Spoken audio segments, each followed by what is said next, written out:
Hey guys, welcome to my channel. My name is ReadingBear and I hope you are ready for some more stories. And today, we'll take a look at some new entitled people content. If you enjoyed my content, please don't forget to subscribe to my channel and post some bear emojis in the comment.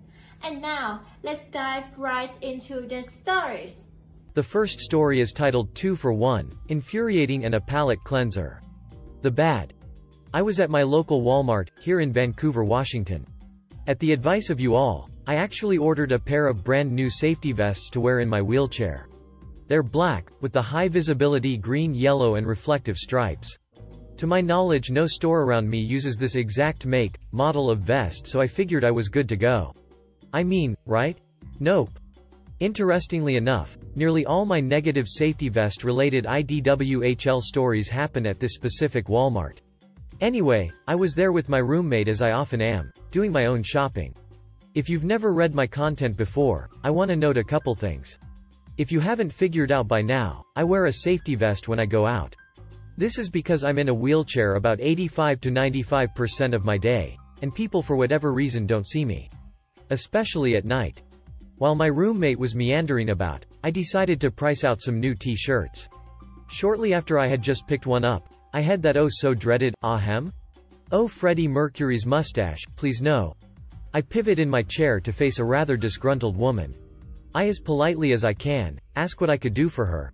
Well, you're in the way for one. 2. What's with the prices on those shirts? I say, oh, sorry ma'am, I'll scoot out of the way. Fine, whatever, she grunts. I move the chair back about 5 or 10 feet, and allow her to move over.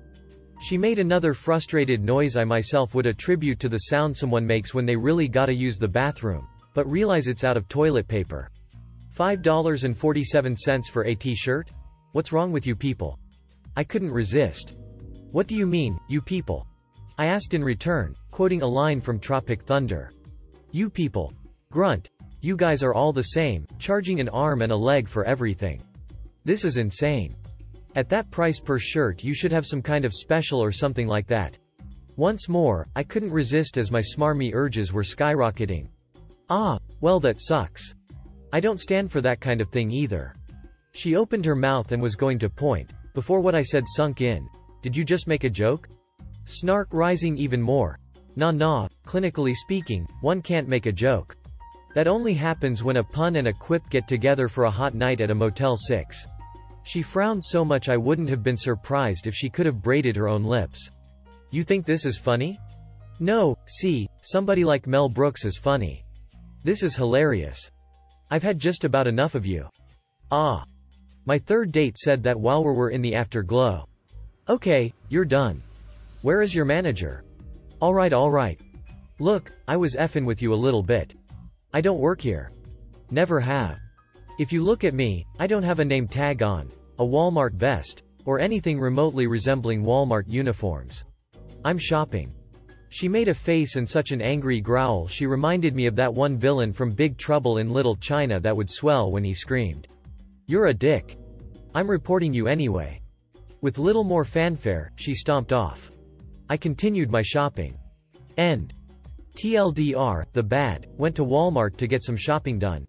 Spotting me in my wheelchair, a Karen got upset that I was in her way. She berated me for the prices on some t-shirts, and I had a grand old time messing with her. The good. Later in the week, I stopped by Winco Foods. I think I was in the canned goods section when this happened. Out of the corner of my eye, I spot a very old man shuffling about with a walker. When he eventually got to me, in a soft but desperate voice, he spoke. Excuse me, I hate to bother you while you're working, but do you know where the jerky is? I can't find it. Oh, and the spice section? I tend to help people in need, like this guy, every chance I can. I put the can into the basket of my mobility aid, and replied, sure man.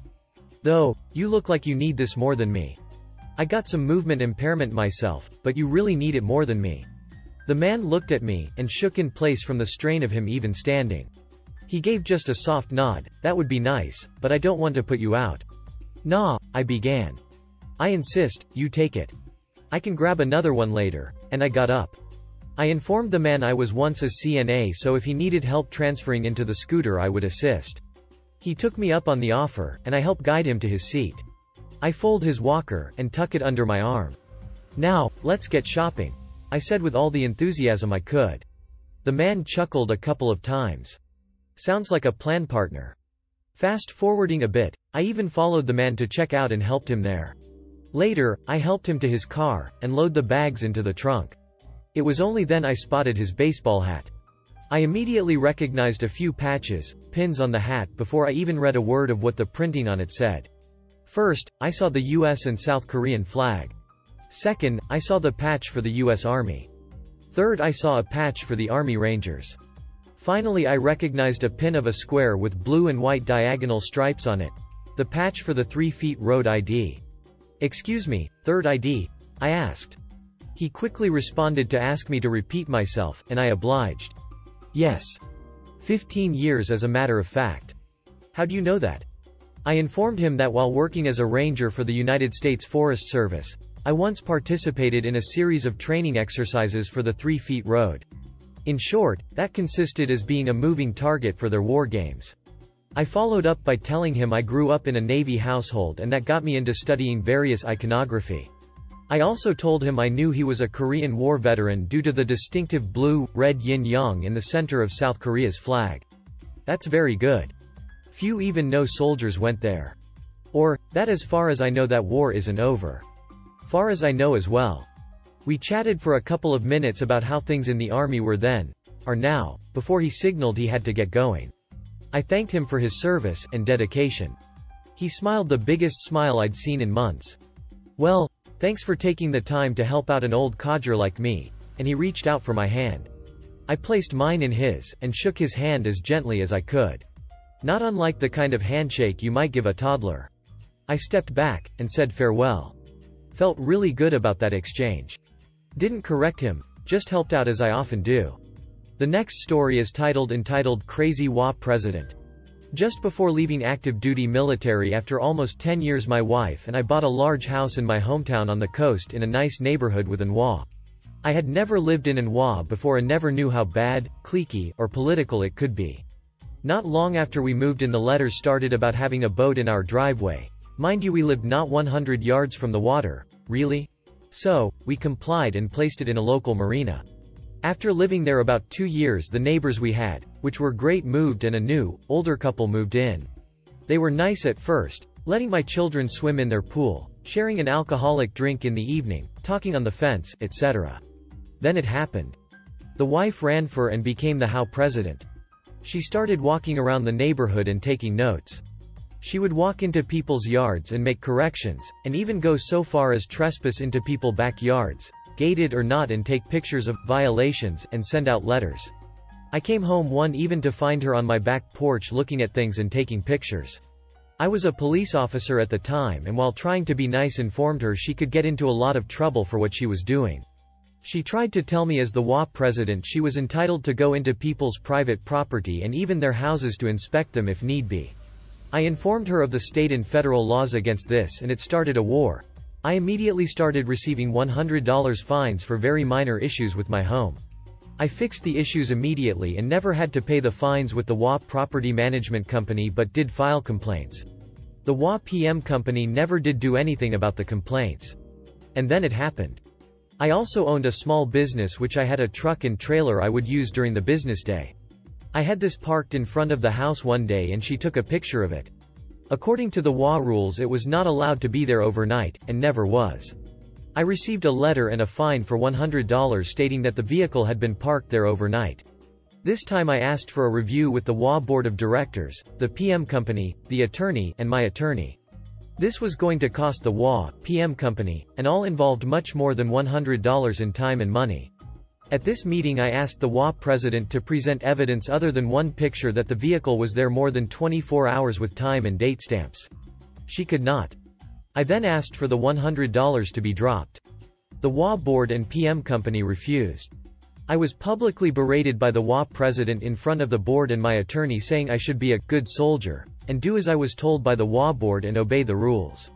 At this point my attorney and I had enough evidence of harassment due to recording the conversation. We then informed everyone in the room we had been recording everyone. This inflamed them more and they threatened to call the police for violating the law. In our state it was more than legal and well within our rights. We then informed them we would be filing a lawsuit which was sure to win and would bankrupt the HOA. According to state law and the HOA bylaws, in the event the HOA ceased to exist or became bankrupt, each one of the 35 houses in the HOA would have their mortgages immediately due and payable. Most people don't know this exists in a lot of HOA covenants. We just got up and walked out of the meeting and said we think this settles the matter and hope there will be no further fines, threats, harassment, etc. I had very good friends in the neighborhood and did not want to see their families affected. About a month later the HOA had elections for a new HOA board. I informed several people in the neighborhood I would be running for the HOA board president. We got together and on the night of the board meeting and election we attended, and there were only about 10 people there to vote. There were 6 people along with myself who voted for me, but miraculously the incumbent HOA president had a unanimous vote when the property management company chair counted the votes. Right there in the meeting I asked all 6 people who voted for me to raise their hand. With me that was 7, and the PM chair had no answer since it had already been entered into the corporate minutes. I said it would be fine, let it stand, and then informed everyone in the room about the previous meeting, mortgages, suing the HOA, and now calling the state attorney general's office. Within a short time the property management company was changed out. The HOA president was replaced with a nice, level-headed gentleman, and I never, ever so much as heard a peep from the HOA ever again. I played by the rules more or less, but eventually sold the house and moved on. Never mess with a paratrooper. The next story is titled My 30-Minute Trip. I, 32F, went to shop at a big bulk membership-only store, rhymes with ma'am,s. I went for cat and dog food, as well as some flea and tick stuff and treats for the cats and dogs. A quick in and out trip, right? As I'm loading a bag of dog food onto my flatbed cart, I hear someone clear their throat. I go to load a second bag of dog food and then a sterner, ahem, excuse me, hello, accompanied by a tapping foot. Figuring she needed to get some dog food, I finished and said, oops, sorry. I'll get out of your way. This Karen went off on me. I just stood there in utter disbelief as this crazy Karen verbally dressed me down like I was a naughty child. So, I just walked away, as she's screaming, she will have me fired, to my back as I'm retreating. Fast forward. I'm in the self-checkout line and wouldn't you know it, here's crazy Karen again. Screaming that here is the employee who assaulted me and I demand she be fired immediately. To the poor man in a fluorescent, neon, yellow vest, as all the employees wear, she's dragging behind her. He said, ma'am, I can't fire someone who doesn't work here, I don't know what to tell you. She then demanded he call the police because I assaulted her. Cops arrive, the manager and one officer go to view the tapes and one officer stays to interview me while a third questions Super Karen nearby. Obviously, they see the footage, and Karen was cited for trying to make a false report and I got my stuff paid for by corporate that day, so it was a win, sort of. In a roundabout way. The next story is titled New Job as Stock Returner. So I read these stories a lot, and never had one happen to me until a few weeks ago. I went into the big box home improvement store with the orange logo. I was there to pick up a power washer attachment that I had ordered. I went to the pickup area at the customer service desk and they grabbed my item. As I walk past the return section of the customer service desk, the cashier behind the counter says something to me that I only barely heard at first as I wasn't paying attention. I did catch she was talking to me, so I asked, what? She repeated, when you come back in, can you come back here and grab the paint and put up? I looked at her and then looked behind me, saying, excuse me, you wanting me? She responded with look on her face that looked like she couldn't understand what I didn't understand about what she asked. She repeated, when you come back in from outside, please grab the paint cans and take back to the paint counter. I looked down and sure enough, I see her confusion. I wearing a Harley Davidson jacket zipped up 3/4 the way and underneath it, I am wearing an orange shirt. So I unzip my jacket showing her the orange Harley Davidson shirt underneath and say the iconic words, sorry, I don't work here. The look on her face was priceless when she realized she was asking to do restocking work. She started turning red in the face with embarrassment and we got a good laugh out of it. But we'll make sure not to be wearing my orange Harley Davidson shirts next time I go shopping there. Hate to meet a real Karen type who won't take the picture of Looney Tunes riding a Harley Davidson as not working there. The next story is titled, I Thought You Might Know What You're Doing. Some background. I've logged about a decade of experience in various public libraries.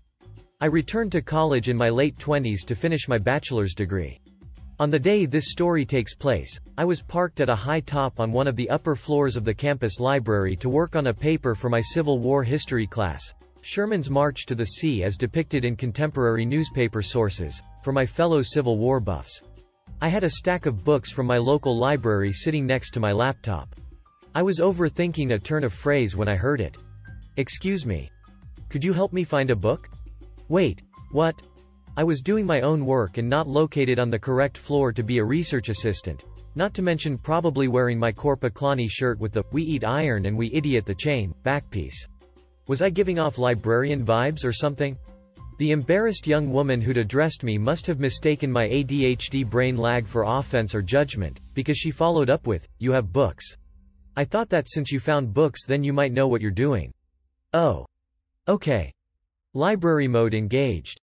I can't turn it off, so I asked for the title of the book she wanted, consulted the catalog computer to get the lock call number, I've only worked in Dewey, and confirmed that of course it wasn't in the correct location on the shelf. The catalog computer insisted that the book was checked in. After further looking, I found it misshelved in the next row and presented it to the woman, who thanked me profusely and wandered off. Mission accomplished, I went back to Sherman's March. I got a good grade on my paper, incidentally. And I still haven't shaken the compulsion to find books for people. The next story is titled "A Funny Thing Happened on the Way to the Car Wash." This happened yesterday. It's kind of an "I don't work here lady except one. I'm no lady and two, it was my mistake." So, my friend and I went to the car wash. He was getting his car cleaned, I parked my car and walked over to discuss services. 2 employees were vacuuming out another car. There was a third man standing next to my friend's car, a pile of items at his feet, one of which was a broom. I pointed to my convertible and started to inquire about the cost of a hand wash and wax. The man told me he did not work there. That it was his car that was being vacuumed.